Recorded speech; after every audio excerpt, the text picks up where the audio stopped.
सूरज धीमा चाल चल, ऋतु बदले रंग, दान पुण्य कर ध्यान धर, सजे शुभतर संग। शुभ कार्य न करिए अभी, संयम धर्मन धाम, भक्ति करे जो साधना, पाए हर सुख धाम। ओम सूर्य देवाय नमः। भारत की प्राचीन परंपराओं में हर समय का अपना विशेष महत्व होता है। ऐसा ही एक समय है खरमास का, जो दान पुण्य और आत्मिक साधना का प्रतीक माना जाता है।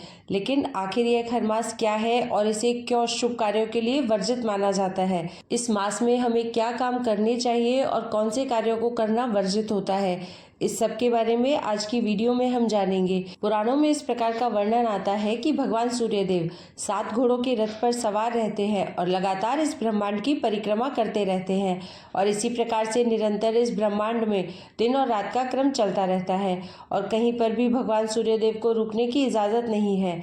लेकिन रथ में जो घोड़े जुते होते हैं वह थक जाते हैं, तो ऐसा कहा जाता है कि भगवान सूर्यदेव उन्हें जल पिलाने के लिए एक तालाब पर लेकर जाते हैं। इसके बाद अपने घोड़ों की हालत देखकर उनका मन द्रवित हो जाता है, लेकिन रुक तो वह फिर भी नहीं सकते हैं, क्योंकि इस धरती का जो ब्रह्मांड का क्रम है वह सूर्यदेव के रुकते ही रुक जाएगा। सूर्यदेव देखते हैं कि तालाब के किनारे 2 गधे घास चर रहे होते हैं। भगवान सूर्यदेव अपने रथ में उन्हें जोत लेते हैं और अपने 7 घोड़े तालाब के किनारे आराम करने के लिए और पानी पीने के लिए छोड़ देते हैं। अब क्योंकि गधों की गति धीमी होती है, घोड़े की तरह तो वो चल नहीं सकते, इसलिए सूर्यदेव की रफ्तार भी धीमी हो जाती है। अब जैसे तैसे सूर्यदेव इस 1 मास का क्रम पूरा करते हैं और वापस से घोड़े जब भगवान सूर्यदेव के रथ में आते हैं तो फिर से रफ्तार भगवान सूर्यदेव की तेज हो जाती है और ब्रह्मांड का क्रम फिर से उसी प्रकार से चलता रहता है। और खर के साथ जो भगवान सूर्यदेव की 1 मास की यात्रा होती है, परिक्रमा होती है, इस 1 मास के समय को खरमास कहा जाता है। तो खरमास में किसी भी प्रकार का शुभ और मांगलिक कार्य नहीं करना चाहिए। तो आज की वीडियो में आप जानेंगे कि खरमास 2024 में कब से प्रारंभ होगा और कब समाप्त होगा। इस समय में आपको कौन से कार्य करने चाहिए, कौन से कार्य नहीं करने चाहिए, कौन से कार्य करने से आपको लाभ होगा और कौन से कार्य करने से आपको नुकसान हो सकता है, सारी जानकारी आपको आज की वीडियो में मैं बताने वाली हूँ। तो वीडियो बहुत ही महत्वपूर्ण है, इसलिए आज का वीडियो आप पूरा ज़रूर देख लीजिएगा। वीडियो अच्छी लगे तो इसे लाइक भी ज़रूर कीजिएगा। अगर आपको वीडियो अच्छी लगे और वीडियो उपयोगी लगे तो चैनल को सब्सक्राइब भी ज़रूर कीजिएगा। जब सूर्यदेव गुरुदेव बृहस्पति की राशि में प्रवेश करते हैं तो ऐसे समय में कई कार्य हैं जो वर्जित हो जाते हैं। धनु और मीन राशि गुरुदेव बृहस्पति की राशियां हैं और इस प्रकार से वर्ष भर में 2 बार सूर्यदेव का संचरण होता है इन राशियों में और 2 बार वर्ष भर में खरमास लगता है। ऐसे में जो मांगलिक कार्य होते हैं, जैसे कि विवाह, जनेऊ, गृह प्रवेश, मुंडन या नया घर बनवाने के लिए आप उसका प्रारंभ करना चाहते हैं, उसके लिए भूमि पूजन करना है, तो आपको इस समय में मतलब खरमास में नहीं करना चाहिए। या तो आप इसे खरमास से पहले प्रारंभ कर लीजिए या फिर आप खरमास के बाद कीजिएगा।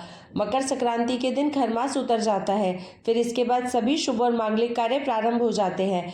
ठीक है, तो इतने समय तक, ये लगभग 1 महीने का समय होता है जिस समय में आपको कोई भी शुभ कार्य करने से बचना है। और जैसे पहली बार मायके से ससुराल जाना है या फिर ससुराल से मायके जाना होता है तो यह कार्य भी आपको खरमास में नहीं करना है। देखिए, अगर आप कई बार आ जा चुके होते हैं तब तो आप जा सकते हैं, कोई दिक्कत नहीं है, लेकिन अगर आप पहली बार जाते हैं तो शुभ मुहूर्त देखकर ही विदाई की जाती है और खरमास के समय को शुभ समय नहीं माना जाता है। इस समय में गुरुदेव बृहस्पति और सूर्य दोनों की स्थिति कमजोर होती है। ऐसे में कोई भी शुभ कार्य करने से नुकसान होता है, इस बात का आपको ध्यान रखना है। अगर आप घर बदलना चाहते हैं, चाहे आपका किराए का ही घर क्यों न हो, तो भी आपको खरमास में नहीं बदलना चाहिए।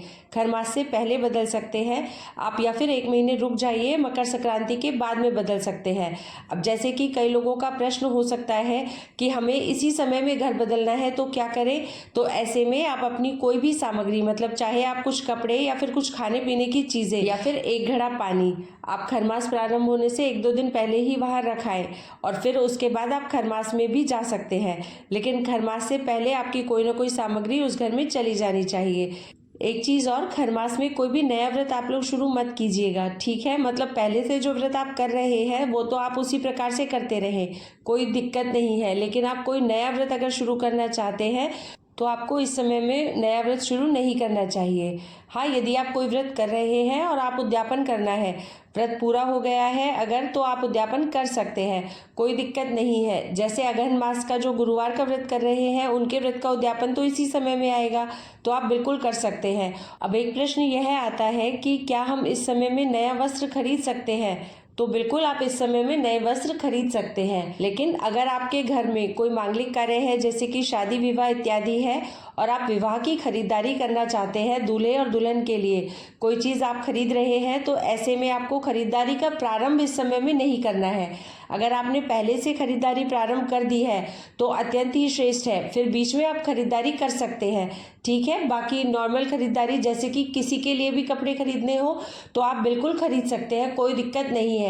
सिर्फ इतना ही ध्यान रखा जाता है कि जिस जोड़े का विवाह हो रहा है उनके लिए खरीदारी का प्रारंभ हमें इस समय में नहीं करना है, इससे पहले कर लीजिए, फिर बीच में आप कर सकते हैं, कोई भी दिक्कत नहीं है। अगला प्रश्न आता है कि सौभाग्यवती महिलाएं क्या इस समय में सुहाग की सामग्री खरीद सकती हैं, जैसे कि सिंदूर खरीदना हो या बिंदी खरीदनी हो या चूड़ियां खरीदनी हो, तो क्या आप खरीद सकते हैं? तो देखिए, सौभाग्यवती महिलाओं के लिए सुहाग की सामग्री सबसे ज़्यादा शुभ होती है और सबसे ज़्यादा ज़रूरी होती है।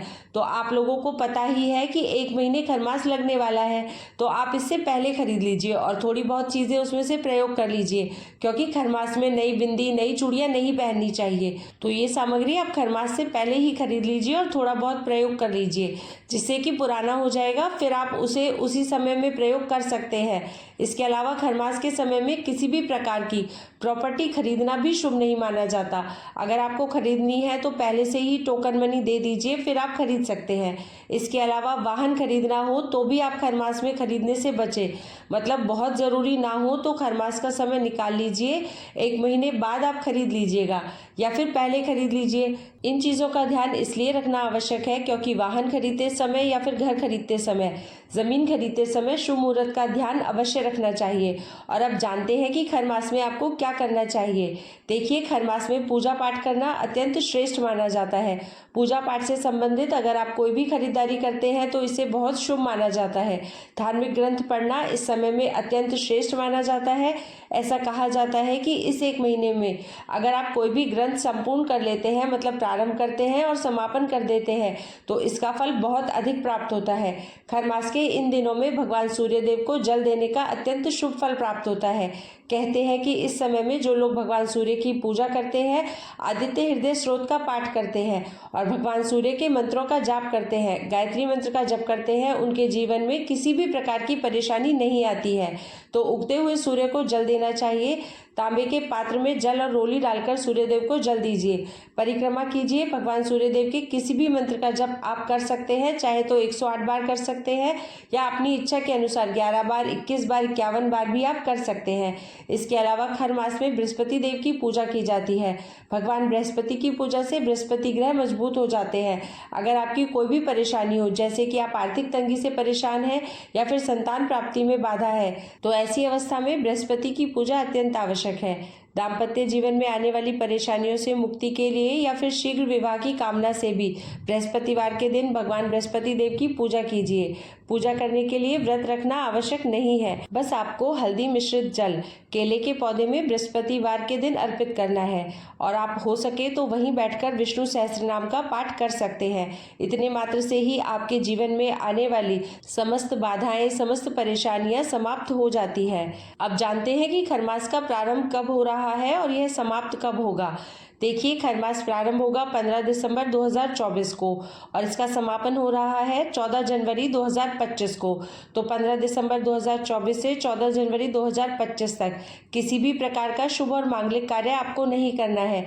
पूजा पाठ कीजिए, धर्म कीजिए, दान दीजिए, जितना हो सके आप इस समय में दान कीजिए। आप गर्म वस्त्रों का दान कर सकते हैं, ऊनी वस्त्रों का दान आप कर सकते हैं, कंबल का दान आप कीजिए किसी भी ज़रूरतमंद को या ब्राह्मण को अपनी इच्छा के अनुसार हर मास में आप गुड़ का दान कर सकते हैं, घी का दान कर सकते हैं, तिल का दान कर सकते हैं, चने की दाल का आप दान कर सकते हैं। मतलब बृहस्पति और सूर्य से संबंधित जो भी चीज़ें होती हैं उन सब का दान आप इस समय में कर सकते हैं। इसके अलावा भी उन चीज़ों का दान किया जा सकता है जो कि आपके पास उपलब्ध हो। अपनी इच्छा के अनुसार, अपनी सामर्थ्य के अनुसार आप दान कर सकते हैं। आज की वीडियो में बस इतना ही। आपसे मिलती हूँ कल एक नई वीडियो में। तब तक के लिए जय श्री कृष्ण, जय श्री राधे।